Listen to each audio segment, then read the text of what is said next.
Hello everyone, welcome to my YouTube channel. तो आज हम पढ़ेंगे the topic of private defence. So this right of private defence is provided from sections 96 to 106 of the IPC. 96 से लेके 106 तक IPC में ये प्रोवाइडेड है।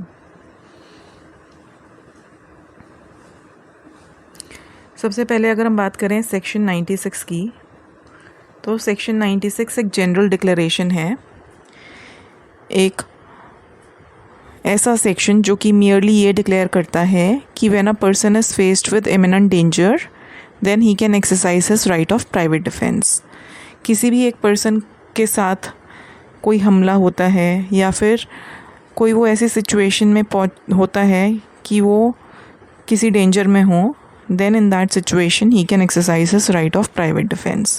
So section 96 is a declaratory section.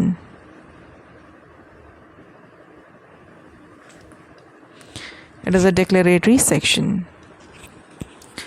अब बात ये आती है कि राइट ऑफ प्राइवेट डिफेंस कहाँ पर डिफाइंड है।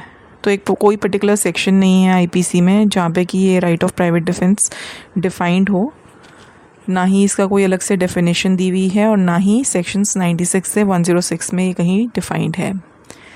बट अगर हम सेक्शंस 97 से लेकर 106 की कंबाइंड रीडिंग करेंगे तो हमें समझ में आता है कि ये राइट क्या है। Because right of private defence बहुत सर्कमस्टेंशियल होती है, बहुत सब्जेक्टिव होती है। हर एक केस के लिए प्राइवेट डिफेंस कितनी और कब यूज़ करनी है या फिर यूज़ भी करनी है नहीं करनी है वो वेरी करती है। तो हर एक केस के फैक्ट्स पे डिपेंड करता है कि राइट ऑफ प्राइवेट डिफेंस कितनी कब यूज़ होनी है। तो इसीलिए राइट ऑफ प्राइवेट डिफेंस को डिफ़ाइन करना इज़ नॉट पॉसिबल। इसीलिए when we read sections 97 to 96 we come to know that what this right is all about. अब एक बहुत इम्पॉर्टेंट चीज़, एक टर्म है सेल्फ डिफेंस। सेल्फ डिफेंस क्या होता है? It is something in contradistinction with private defence. हम समझेंगे इन दोनों में क्या फ़र्क होता है, क्या ये दोनों टर्म्स सेम हैं या फिर इनमें कोई डिफरेंस होता है। There is actually some point of difference between the two. जो सेल्फ डिफेंस है it is a more generic term, एक जनरल टर्म है जो कि लेमन लैंग्वेज में यूज़ की जाती है, जो कि कॉमन मैन यूज़ करते हैं। It is a term used in a layman language. जबकि प्राइवेट डिफेंस जो है it is used in a more technical sense. जो लीगल सेंस में हम वर्ड यूज़ करते हैं वो है private defence. It is used in a legal sense.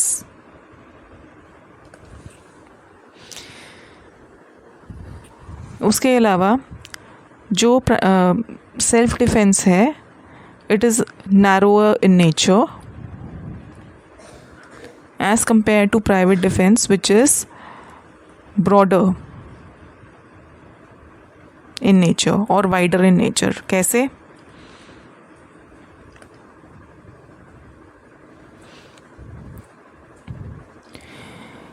Self-defense is limited to the protection of one's own body or property. One's own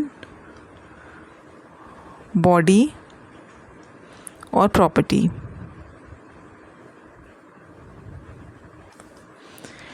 जबकि private defence में आता है protection of one's own body और property as well as the protection of the body और property of any other person,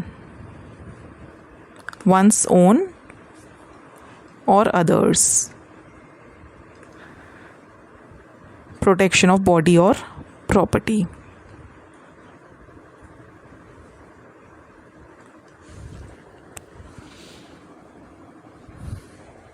अब अगर हम discuss करें the rational behind the right of private defence,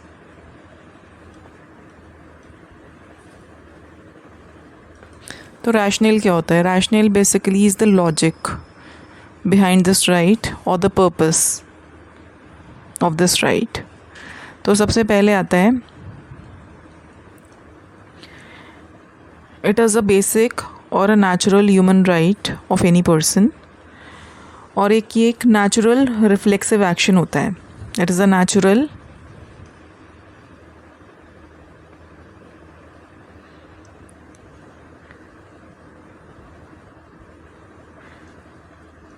reflexive action,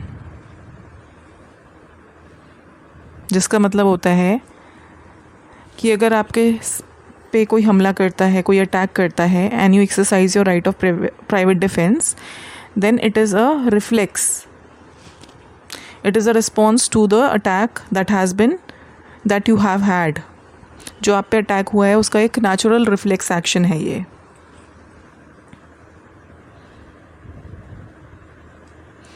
secondly,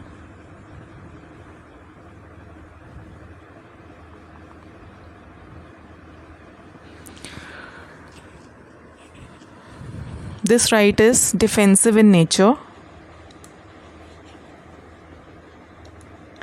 and it is not punitive. Not punitive इसका मतलब ये है कि राइट ऑफ प्राइवेट डिफेंस में आप अपने आप को सिर्फ डिफेंड करते हो, और ऐसा नहीं है कि आप सामने वाले को पनिश करते हो या कर सकते हो। सो you are merely defending, or you can merely defend yourself while exercising your right of private defense, and you cannot punish the other person who has attacked you. Third one is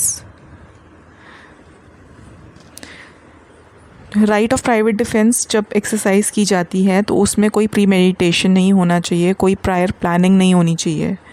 it should be a spontaneous act, कि आप spontaneously अपना right of private defence exercise कर रहे हो। So it should basically be a sudden unforeseen circumstance.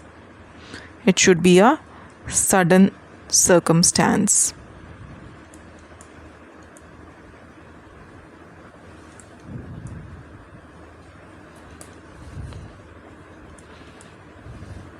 Fourth, जब भी आप पे कोई पर्सन अटैक करता है, then you can not be expected to run away from that situation. आप ये नहीं करोगे कि आप उस सिचुएशन से भाग जाओगे। Rather you have the right of private defence and you can exercise that right. So in order to avoid the danger, you can exercise your right of private defense to avert danger or to prevent danger.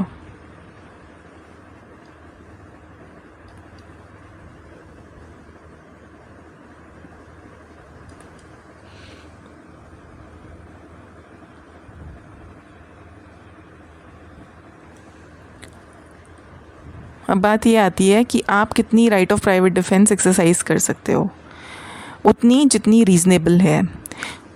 कोई इसमें weighing scale पे major नहीं किया जा सकता कि सामने वाले ने आप पे सपोज 50% अटैक किया है तो आप सिर्फ 50% ही right of private defence exercise करोगे, ऐसा कुछ नहीं है। And it can not actually be measured on any weighing scale और any in any terms. So basically it is the reasonable force that can be used.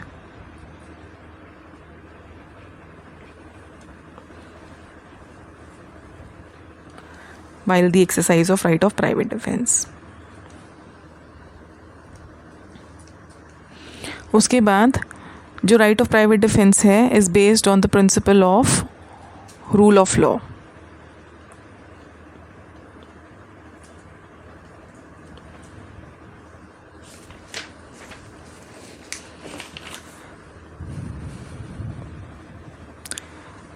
So in short we have discussed the rationale behind the right of private defense. अब एक सवाल ये आता है कि is there a right of private defense against private defense? कि attacker ने आप पे अटैक किया है तो आपने अपना right of private defense exercise किया, but at the same time जब आपने अपना right of private defence exercise किया, क्या उसके अगेंस्ट अटैकर को भी right of private defence available है? तो answer is no, there is no right of private defence against private defence. No right of private defense is available against private defense.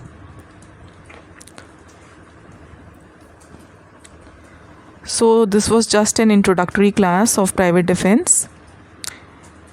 I hope you liked this video. Bye bye, take care.